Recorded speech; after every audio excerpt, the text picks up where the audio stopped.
ऊपर अमीर देवरानी और नीचे गरीब जेठानी की दिवाली। कहानी की शुरुआत। एक छोटे से कस्बे में एक संयुक्त परिवार रहता था। परिवार में 2 बहुएं थीं, बड़ी बहू सीता जेठानी और छोटी बहू रीना देवरानी। दोनों का स्वभाव और जीवन बहुत अलग था। सीता का पति रामू गांव में खेती बाड़ी करता था। उनकी आमदनी सीमित थी, जिससे घर का खर्च किसी तरह चलता था। दूसरी ओर रीना का पति मोहन शहर में नौकरी करता था और उसकी आमदनी बहुत अच्छी थी। कुछ समय पहले ही उसने पक्का मकान बनवाया था, जिसमें ऊपर का हिस्सा उसने अपने परिवार के लिए रख लिया था। दिवाली की तैयारी। दिवाली का त्योहार नजदीक था। गांव में चारों ओर रौनक थी। लोग अपने घरों की सफाई, रंगाई पुताई में लगे हुए थे। सीता अपने छोटे से आंगन को झाड़ पोंछ कर सजाने में लगी थी। उसके पास ज्यादा साधन नहीं थे, पर दिल से वह अपने घर को सजाना चाहती थी। उसने गोबर से आंगन लीपा, दीवारों पर हल्दी और चूने का सुंदर मिश्रण लगाया और पुराने मिट्टी के दिए साफ कर उन्हें तेल से भरा। दूसरी ओर ऊपर वाले हिस्से में रीना की दिवाली की तैयारी चल रही थी। बिजली की झिलमिलाती लड़ियां, रंग बिरंगे बल्ब, महंगे सजावटी शोपीस, मिठाइयों के डिब्बे और बच्चों के लिए पटाखों के ढेर, सब कुछ चमक दमक से भरा था। रीना ने अपने पति से कहा, इस बार दिवाली थोड़ी खास होनी चाहिए। सबको पता चले कि हमारे घर में अब कितना बदलाव आ गया है। मोहन मुस्कुराया और बोला, हाँ, इस बार तो नई कार भी आ गई है। अब सब लोग देखेंगे कि हमारी दिवाली कितनी शान से मनी है। 2 घरों की तस्वीर। दिवाली की शाम आई। नीचे के हिस्से में सीता ने सादगी से पूजा का स्थान सजाया था। एक छोटी सी चौकी पर लक्ष्मी गणेश की मूर्तियां रखी, फूल चढ़ाए और एक कटोरी में थोड़ा सा चावल, कुछ सिक्के और 2 मिठाई के टुकड़े रखे। वह श्रद्धा से आरती गा रही थी, उसकी आंखों में भक्ति और शांति थी। ऊपर के हिस्से में रीना ने अपने दोस्तों और रिश्तेदारों को बुलाया था। संगीत चल रहा था, बच्चों के हाथों में पटाखे थे और मोहन मोबाइल पर किसी से बातें करते हुए गिफ्ट बांट रहा था। वहाँ रौनक तो थी, पर उस रौनक में दिखावे की चमक ज्यादा थी, भावनाओं की गर्मी कम। एक हादसा। सीता पूजा में मग्न थी। उसने अपनी झोपड़ी के सामने मिट्टी के दिए जलाए थे। उसी समय ऊपर बालकनी में खड़ी रीना ने बच्चों को कहा, पटाखे नीचे फेंको, देखो कैसे फूटते हैं। बच्चे उत्साह में पटाखे नीचे फेंकने लगे। एक पटाखा सीधा नीचे जाकर सीता की चादर पर गिरा, जो पूजा करते समय पास में रखी थी। पल भर में चादर में आग लग गई। सीता घबरा गई, लेकिन तुरंत हिम्मत से उसने पास रखे पानी से आग बुझाई। उसका पूरा मन डर और दुख से भर गया।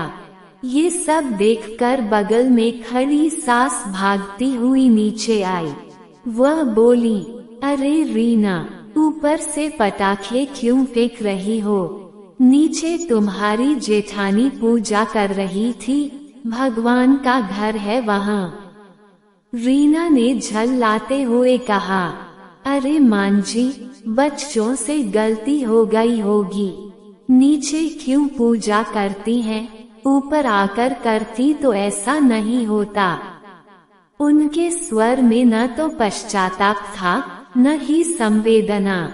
गरीब जेठानी का दर्द। आग तो बुझ गई, लेकिन सीता का मन अंदर से जल गया था।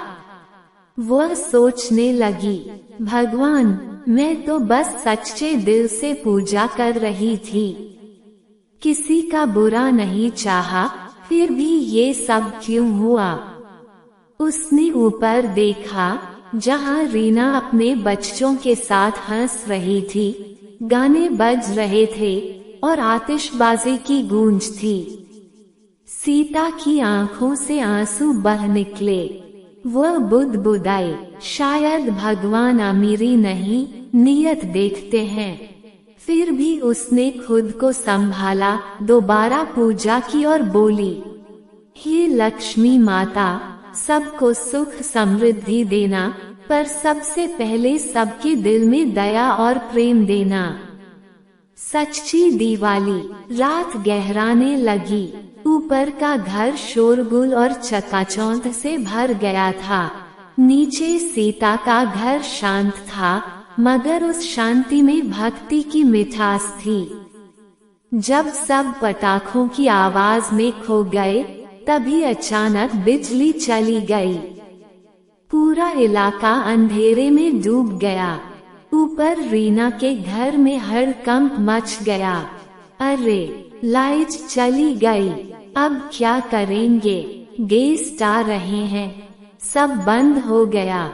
बच्चे डरकर रोने लगे, लेकिन नीचे सीता के घर में अभी भी दियों की रोशनी टिमटिमा रही थी। वह शांत बैठी थी और भगवान के सामने दीपक की लौ मंद हवा में डोल रही थी।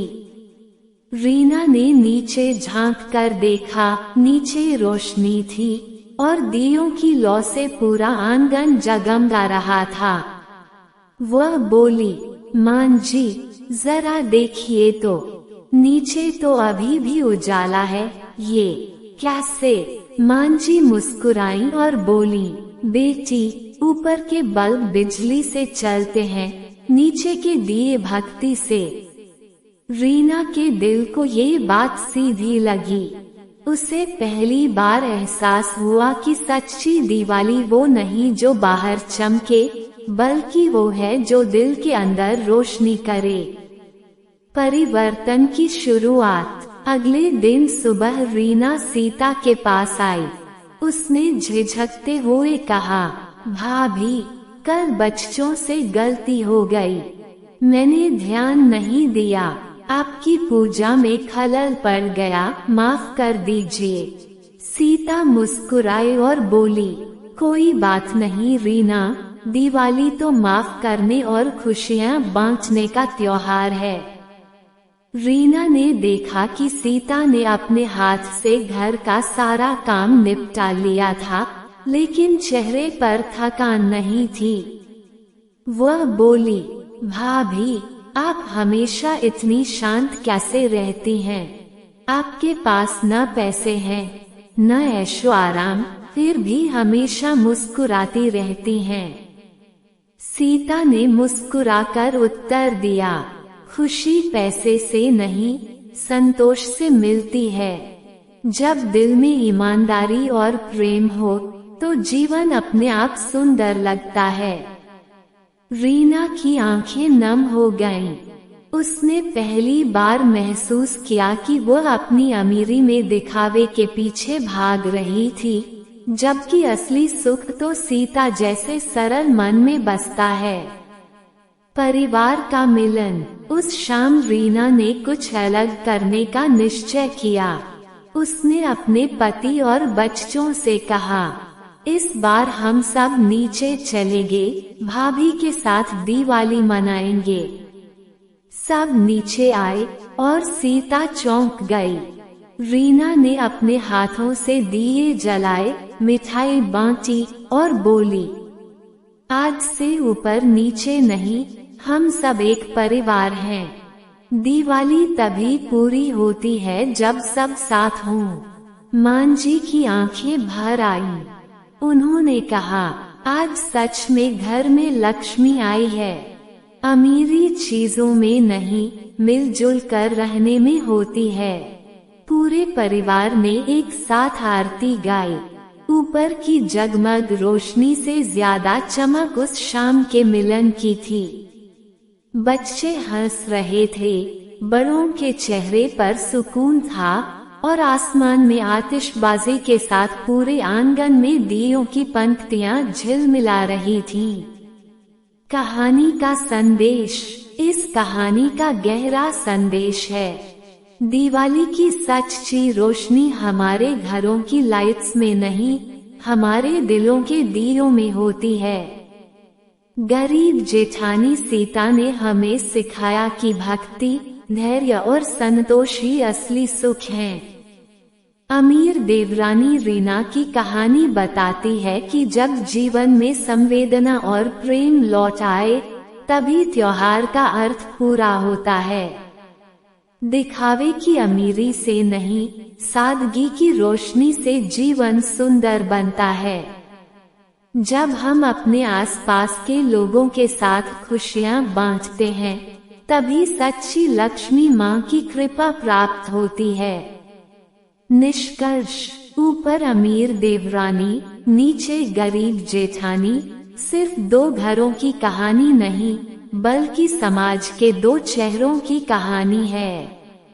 एक जो बाहर से चमकदार है लेकिन भीतर से खाली, और दूसरा जो बाहर से सादा है लेकिन भीतर से उजाला भरा है।